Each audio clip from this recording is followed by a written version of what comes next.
morning students. Today I will teach you the English language, chapter number 4, the today's words. A long time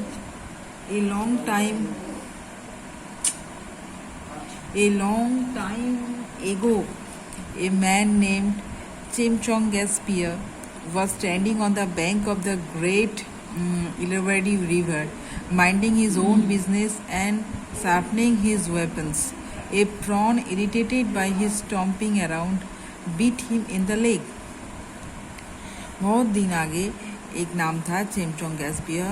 वो एक Irrawaddy river के पास खड़े हुए थे अपना मन में कुछ सोचने के लिए और खुद अपना जो वेपन्स वो शार्प कर रहा था.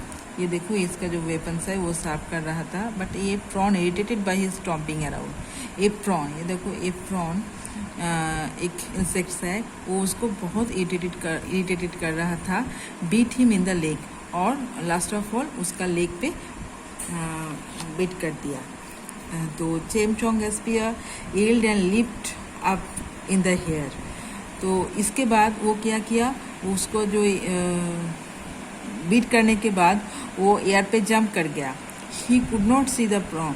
वो उसका पैर में वो प्रॉन ने काटा था पर वो प्रॉन को देख नहीं पाए थे. एंड हिज पेन, पर बहुत पेन हो रहा था. He struck towards a tree and swung his knife around. तो वो एक ट्री पे जाकर चढ़ने के लिए सोच रहा था और उसका जो नाइफ था वो नदी में गिर गया. The sharp weapon struck the trunk of a tree, cut it. But ये जो वेपन था वो उससे ये जो पेड़ है उसको स्ट्रक किया और उसका जो ट्रंक है, ब्रांचेस है, उसको काटा. The tree was shuttled and annoyed. Annoyed means made of feel impatient and angry. ये ट्री का जो ब्रांचेस है और ट्रंक है उसको काटने के लिए ये ट्री बहुत गुस्सा हो गया था. It immediately dropped a fruit on to the man. वो गुस्सा होकर क्या करा, पेड़ तो बोल नहीं सकते थे इसीलिए वो एंग्री होकर उसका जो एक फ्रूट है उसको मैन पे गिरा दिया.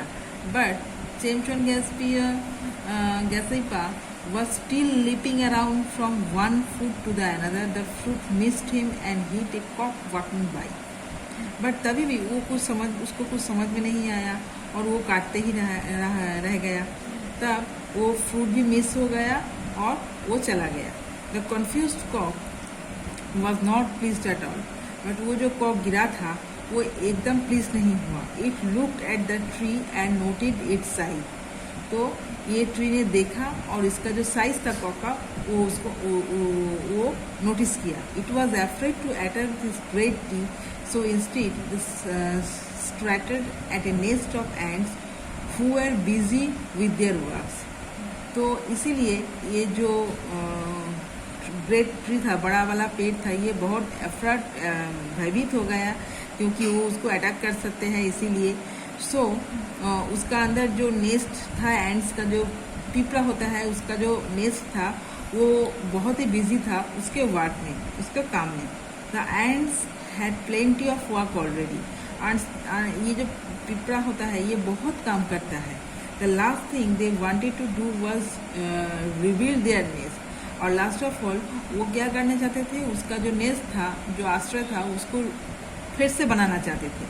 Right, they said in fury, it is war, and they attacked a passing snake and beat it all over. तो वो बहुत जल्दी में था और वो क्या अटैक कर दिया.